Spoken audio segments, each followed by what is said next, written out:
Sis, ano nga ulit ito? Shinjuku Gyoeng. So Shinjuku Gyoeng is dedicated for the imperial family. So they maintain it very beautifully. Yeah, it's more than 100-year-old garden. Wow. Yes. Ay, So please come. Yung ano, yung sakura. Yeah, sakura. So these are the sakura trees going there. Sakura trees. Ay, Yeah. beautiful siya. Yeah. So over there too. Yeah. Tingnan mo naman ang linis. So they are growing the grasses. Kaya you cannot get it. Ano matatanaw doon? Ano matatanaw? Ba't papunta mga bata din? Yung Japanese garden, tapos English garden. Maganda yung mga Chinese style din, meron din konti. So may makita tayong Japanese pond na may mga koi fish.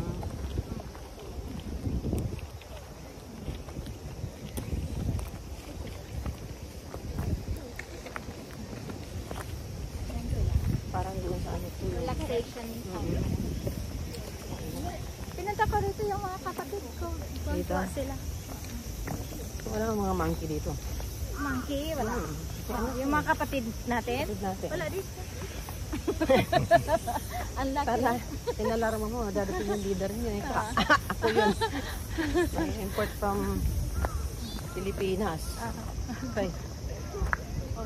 I'm wondering kung ano yung pupuntahan nila.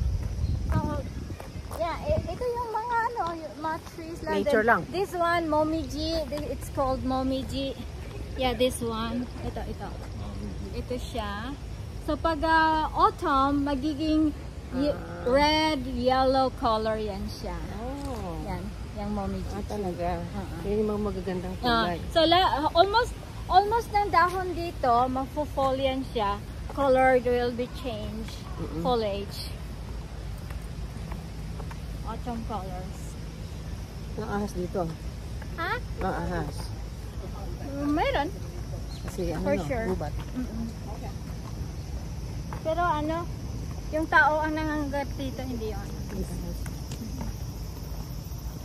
Sa Pilipinas, maraming ahas. Pati tao, naging ahas. Kung walang bulaklak si di antang pala yun eh. Ha? Di lanta. Ay, paano ina? Ha? Paano rin siya? Ano madukman ka? Kapoy man. Kapoy? Hindi kapoy na ka? Oo ba? Asli malingkod sa. Dito, malingkod ta dito. Oh, lingkod ta. Sulod? Oo, kasi kung wala naman bulaklak, edi bulaklak lang naman ang Japanese garden punta natin. ha? Japanese garden.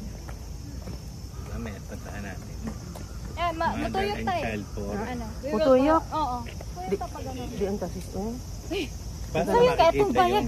500 yen yun. Mukha ka 300 mo yung bira ni ganyan pagkita na mo itong bulaklak kung ano pala sa ato, wala nang hawa ni. Ay, sarap.